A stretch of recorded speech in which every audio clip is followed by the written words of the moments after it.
What's going on, guys? Welcome back to Driven to Review. My name is Ryan. Today we're going to be discussing something a lot of people talk about, but I like talking about pretty generic things on this channel just to give another perspective, my perspective. As always, all of this stuff is just my opinion. Take it for what you will. Just my experience is my opinions. It's not, anything I say is not objectively true, just like most things with cars. So let's just dive right into it, guys. We're going to be talking about whether or not you should tune your Mustang, okay? So I'm going to be going over mainly the GT, which includes any 5.0 engine. So whether it's like the Mach 1, except for like the S650, I'm not going to get into that because I know you can't really tune it yet, so I'm not going to be talking about that. I'm pretty much just going to be talking about 2014s, 15s up to 23. So let's just dive right into it. So if you guys have seen my videos, you'll know that I have a Mustang GT. It's a 301A package, so there's no kind of performance enhancements on it. So right now I'm running the Lund multi-tune, and it's on an E85, so I can use any kind of blend of ethanol with the multi-tune, which is done by PCMTEC. If you guys haven't heard of them, they make some really cool stuff for cars, for tunes. I'm talking about this car. They make in the Lund tune. I got it with the user adjustable flex, so I can run blends of ethanol. Running a blend doesn't give you more power than running E85, so obviously running pure E85 is going to be your biggest power enhancement with this. But if you have like a boosted application, like if you have a supercharger turbos on it, you can do adjustable timing ramps, adjustable, what's the other thing? There's another one, you have to forgive me, it's rev limiter. It's an adjustable rev limiter, so you can set in your gauges your RPM limits. Really cool stuff. That's how I do the ethanol blend as well. Check out the video of the review that I did on this tune. I'll put the link down in the description so you guys can watch it, because I go more into detail, but we're not going to really get into that. What we're going to be talking about today mostly just whether or not you should tune your 5.0. So basically there's pros and cons to pretty much everything having to do with car modifications, as always. So I'm going to start off with cons, because obviously that's kind of what people are worried about, like, oh, am I going to blow my engine, am I going to void my warranty? So basically, let's just get into the cons. So the first, like, most major con that never bothered me, because I knew when I was buying the car that I was going to be tuning it, messing with it, doing fun stuff with the car. So the first thing is it will void your warranty. Now I've heard a lot of mixed opinions on this, because some people will say that, oh, well, if you ever have a problem, just flash it back to stock and then take it to the dealer and they won't see it. That is not true. The dealer can see how many times your ECU has been flashed. So I mean, I guess you could get away with it if you get a tune and you flash the car once and that's it. And then they ask, well, we see an extra flash in your ECU. I mean, you might be able to, say like, oh, that was just from an issue I was having with the car and another Ford dealership did it. I'm not saying to do that, don't do that, because you can get into pretty big trouble if they ever, if they're doing warranty work and then somehow figure out that you did flash and you lied about it, they can really screw you on that. So do not attempt that. It's not safe. It's not a good idea. Just know that if you do tune your car, you will be voiding your warranty. That's pretty much how I look at it. So that's kind of a big deal when it comes to this, because if you buy a car, right off the lot, 4 miles, 5 miles on it, you go to tune it after the break-in period, you will void your warranty. So if you're going to do that, don't buy an extended warranty, because that would be stupid. And again, I'm not super big, really informed on this, but I'm like 99% sure it only voids your powertrain warranty, which, yeah, just your powertrain. I don't know if it voids your electronics warranty either, or whatever the other ones are. But enough about that, guys. The second con that I would say is maybe gas mileage. I mean, some people say like, oh, after I tuned it on 91, I got better gas mileage. I did not, so that's just my experience. And my experience with Lund's tune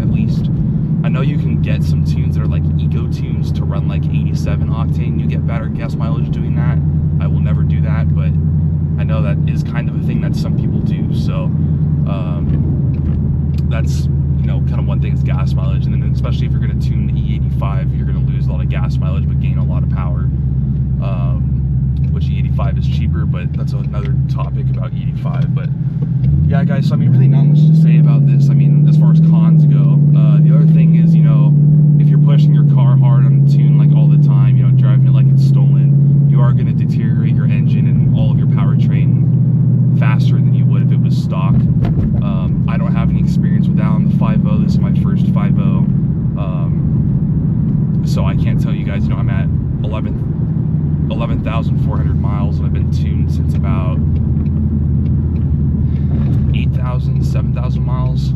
So obviously I haven't had the car tuned long enough to be able to say I've had problems, you know, as far as engine longevity goes. But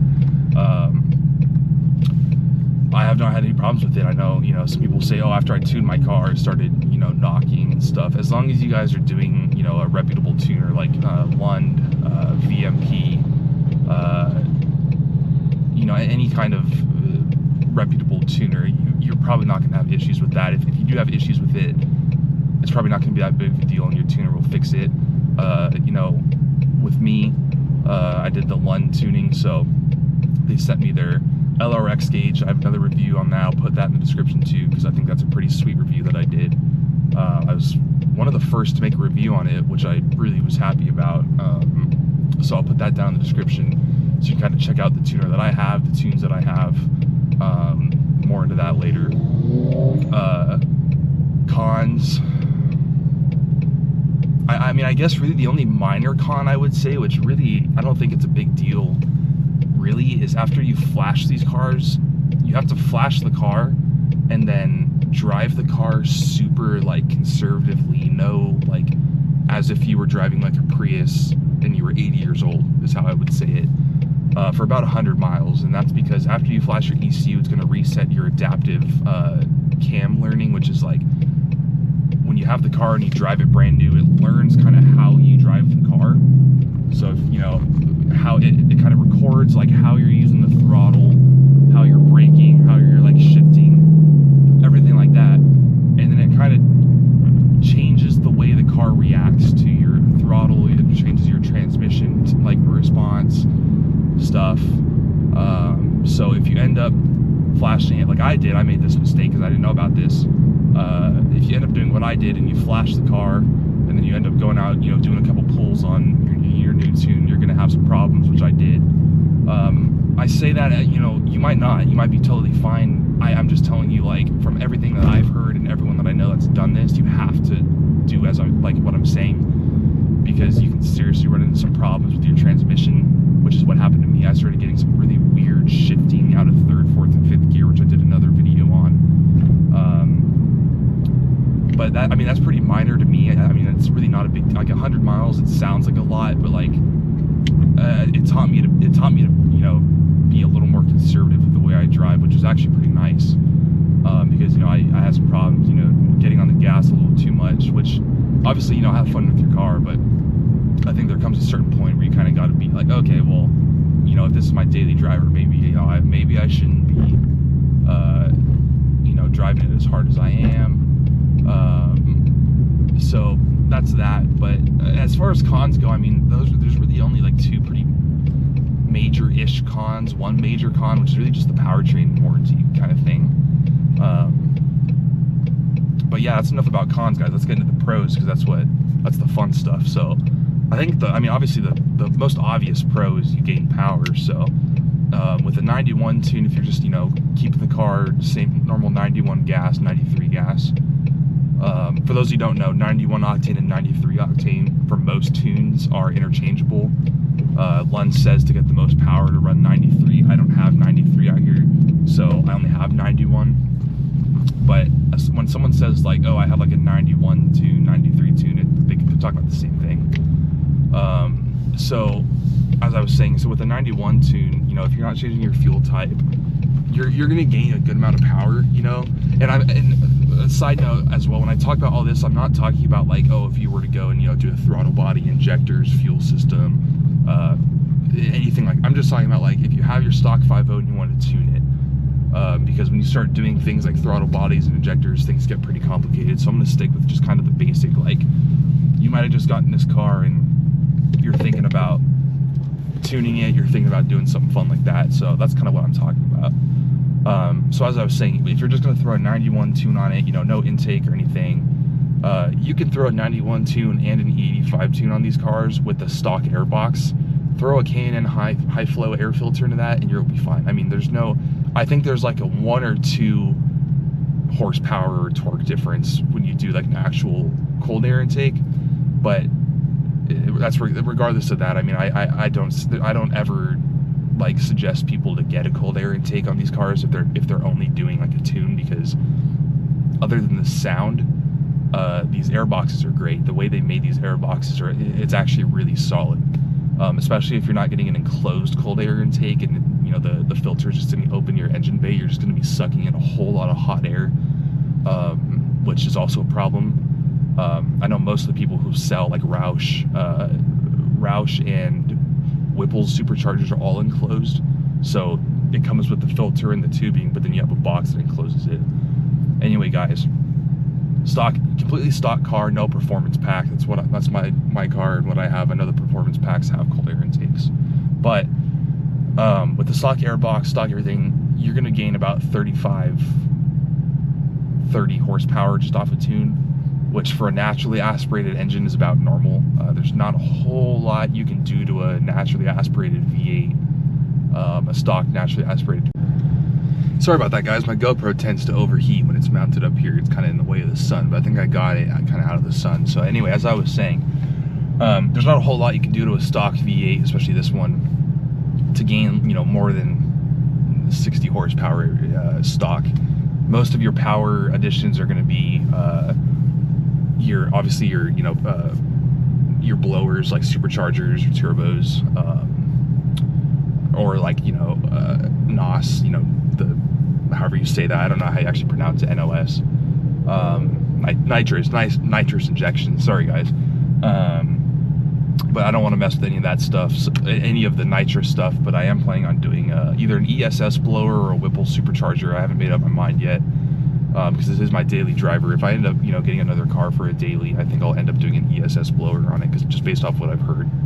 But anyway, guys, I'm sorry, I know I keep getting off topic, but so 91 tune, 35 horsepower, 30 foot-pounds of torque. Obviously, a lot of guys take the car, just do an E85 tune on it. You're gaining about 60 horsepower just from the tune on the gas. So that's what I did. It's fun, guys. Obviously, you know, 60 horsepower doesn't sound like a lot, but I think it gets into a really nice little pocket where it's like just enough power if you're not happy with the stock power. So power increase, that's a good pro. Another pro, it's fun, guys. You know, tuning cars and messing with stuff like that, it's fun. You know, the day you get your tuner in, the day you unbox it and flash your car, it's awesome. It's so much fun, guys.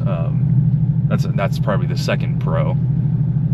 Third pro, which may apply to some people, may not, is when you have with the stock 5.0 on the standard tires, you can do burnouts all day long. It works. Donuts, you can do it. It's great. But once I put the tune on here, it's not something I normally do. Again, it's my daily driver, so I don't do it that often. But when I do it with the tune, it's a lot better. It's a lot better experience. You're able to spin the tires a lot more. I have an automatic, so I don't have a rev limiter that I can, you know, set down like that. I don't think so, at least everything I've heard. On automatics, you don't want to mess with like lowering a rev limiter. I haven't asked PCMTEC about that. I actually might ask them about that. I don't believe you can do like an adjustable rev limiter on the automatics, but I might be wrong, guys. Correct me if I'm wrong. But yeah, guys, it's fun to, you know, do burnouts with tunes. It's really nice. It adds a lot of drivability as far as like sportiness. Yeah, I mean, it's pretty straightforward. It's not something that's like there's a whole lot to it. It's just you're adding power and you're voiding your warranty. And that's another thing with E85. If you are going to tune for E85 also voids your warranty. I don't get it, guys. Really, honestly, like, I know because in most the guys that I've talked to who have the Coyotes and the F-150s, one guy I talked to said he could run flex fuel in it, E85 stock. I didn't know that was a thing.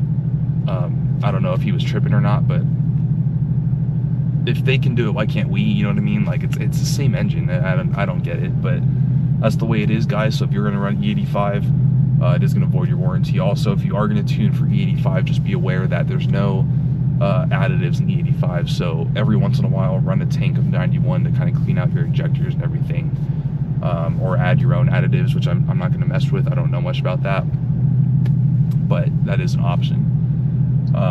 Another reason you would tune, and you know, this is another thing, I ended up doing catless downpipes on my car.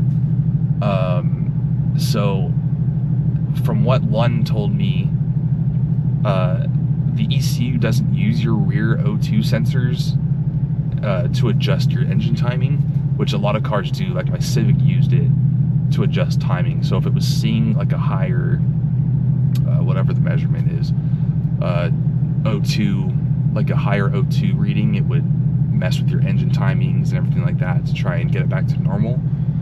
But from what I hear, that's not the case on this car. So I put the pipes on it. Lund sent me the tune before I did it. I told them I did the down pipes, and they said don't worry about it. I trust them.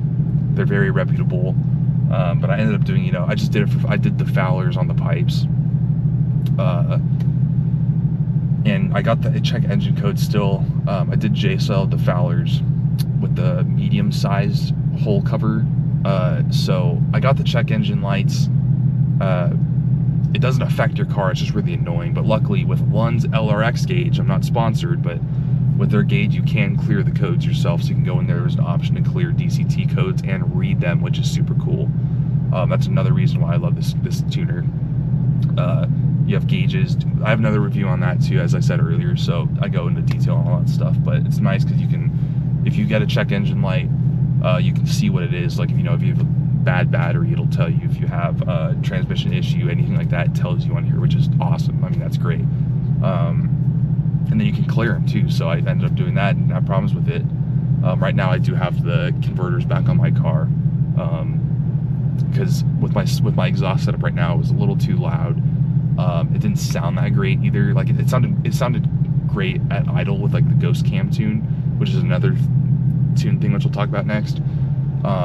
It was just a little too loud driving around out in this state. I just didn't want to have problems with it. So I'm waiting to hear back from Magnaflow. I'm hoping to get down there, mess with a little bit of stuff that'll be to come. But for now I have the converters back on it, so I have no issues. I have no check engine lights, nothing. But if you have, like, you know, if you're going to a shop with a tuner, like to get the car tuned, you're not doing it yourself, ask them about that if you're interested in doing that. See what they say and let me know, because I do like to just get as many, you know, as much input on car subjects as I can. It's a fun topic. It's nice to learn from other people. And as I just mentioned, another tune that I have is the Ghost Cam tune. So if you guys don't know, another thing I did a review on, so check that out. But Ghost Cam tune makes your car sound like a, you know, old muscle car. It makes it chop. With the converters in it, with an X pipe at least, it doesn't sound that great. I mean, you can hear it and it's cool, but it's not the true sound that like you want to get out of a Ghost Cam tune. So I, like, personally, if I were to do it over again, if you're not gonna go dogless on your car, don't do the Ghost Cam. I don't think it works. I'm gonna mess with doing a true dual setup at some point, just for some more content. I know a lot of people don't like it, but I think it sounds pretty sweet. But not much to say, guys. I mean, it's pretty simple subject, just fun to talk about. Yeah, I mean, I don't really think there's much more to say about it. Yeah, so thank you guys for checking this out. As always, I appreciate you guys checking in.